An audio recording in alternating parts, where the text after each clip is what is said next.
Hey minions, welcome to Crank It Up. I'm Jim Price, and today I want to do another episode of Min-Maxing, where we find the perfect counter to a strong faction. Robots will always be strong, and some groups outright ban them, but I found them beatable if you're prepared, just like anyone else. Sure, it's easy to form extremely strong combos with them, but they still have to execute their game plan, and there are ways to disrupt it. The best single card counter to them is Eliza, but this is problematic, as Eliza is one card in a faction not known for its card draw. Instead, my preferred faction for dealing with their swarm tendencies is the Dragons, who possess a broad set of cards uniquely suited to deal with robots. To understand the counter, we have to understand the countered. Robots have extra plays and excessive minions, using their overwhelming plays to spam minions who build each other up. They often have below average power, but make up for it in quantity. They have the Microbot Fixer, who can provide boosts to some of their minions, and the Microbot Alpha, who is just a ticking time bomb. They only have 2 actions, which are 2 copies of Tech Center, and rely on your partner faction to use your regular action. The reason why I like dragons against robots is because they combat them in several different stacking ways. The robots draw power from minion quantity, and often rely on large turn bursts. The hatchlings combat this well. Unlike a play on base action like Sleep Spores, you may not want those minions to permanently have a power reduction because it means they are out for longer, which can power up the alpha. Instead, I enjoy the temporary loss of power because it means I can exploit that power on my turn while keeping you in check on yours. 2 hatchlings on a base make it extremely difficult for the robots to do anything because each Zapbot is effectively zeroed out. But this means that you have to draw multiple hatchlings, which is where the Imperial Dragon comes in. The Imperial Dragon has forced me to have too many cards in my hand, especially against robots. The dragon can trigger multiple times every turn, which keeps your hand well stocked. This is great, because dragons have a means to play multiple cards in a turn with their specials. Because the robots need minion quantity in order to destroy Imperial Dragon, they will have to trigger it several times before the minion is finally gone, at which point it will have served its purpose. The hatchlings mean more minions are needed to break a base, which means more minions are triggering Imperial Dragon. And if your partner faction has any means to use those extra cards for extra plays, then you have the means to explode on your turn and reload on theirs. In addition to requiring more played minions, which means more drawn cards, I can antagonize you by forcing cards to be discarded up front. Dangerous grounds can make it very difficult for the robots to break a base. It's common for a robots player to start with a Microbot, chain a few Zapbots, and finish with an Alpha. Even with 3 Zapbots, that's 5 minions, which would cost 5 cards. It would either force Tech Center early to avoid discarding good cards, which is still a good outcome, or force someone to completely ditch their entire hand to break a base. A base that may not even be worth 2 additional points. Because the robots have mostly minions and are passing often on actions, bleeding them of additional minions really hurts, because it means that they could end up with not 1, but 2 subpar plays. Because the Microbot Fixers are usually seeded early, they are great Wyvern targets. Destroying an early Fixer really limits the Alpha's ability to do anything crazy, because it prevents that power boost from becoming global.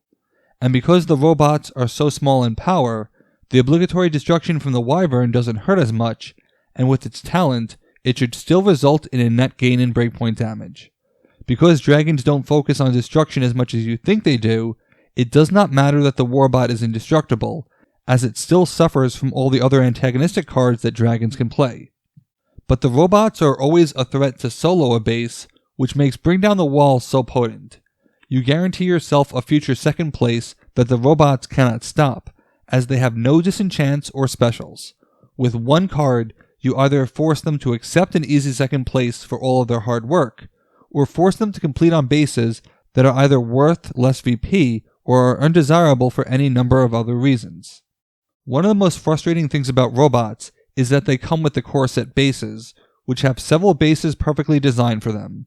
The Homeworld and Central Brain can break quickly, while bases like Rhodes Plaza Mall and Factory 436-1337 can have massive payouts.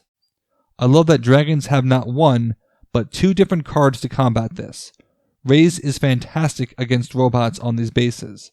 As they start to pile onto one of them, especially Rhodes Plaza Mall, Raise will make those minions useless except to the alpha.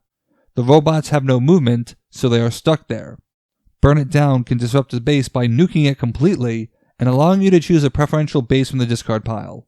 This can be another form of runes, as you can destroy a 4-2-1 base and replace it with a 3-2-1, denying them another point and quickly getting their minions off the board if the base has a lower breakpoint. Dragon specials are especially powerful against minion quantity swarms. Intimidating Presence scales very well for the amount of minions that robots can have and can be -6 power or more easily. Just when you think that you've overcome the hatchlings, I add on additional power loss at the last moment, combined with the runes or a last-minute Great Worm, and it is extremely satisfying to give a robot's player 0 points on a base that you just stole and they completely overpaid for it. Because the robots are so fast, Dragonlance is unlikely to be as effective as Intimidating Presence, but having it as an option is certainly great. Then, you can flank attack to get Intimidating Presence again, possibly even using it in Phase 2 to give the robots an even harder time to swarm. I love the versatility of flank attack, as I would be tempted to use it for a second chance at Dangerous Ground. Dangerous Ground effectively nullifies Tech Center. If each minion played on a base requires a card to be discarded first, then at best, Tech Center is replenishing those cards, when it normally gives the robots a setup for their next burst.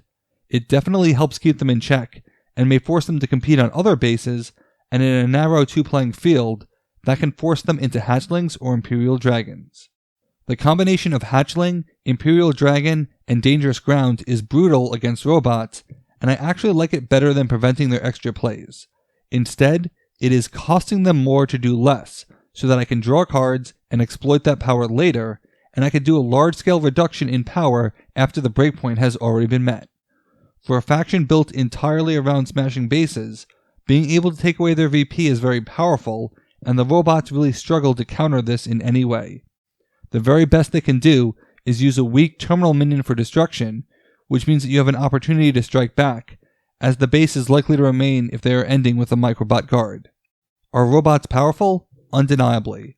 But in a game like this, everyone has a counter, and I believe that the dragons counter them extremely well. What's your counter for robots? Let me know in the comments. So Friday is Crank It Up's 2-year anniversary. There will be a special retrospective to celebrate the occasion, and I hope you enjoy it. Thanks for watching. Be sure to like and subscribe. Let's shut it down.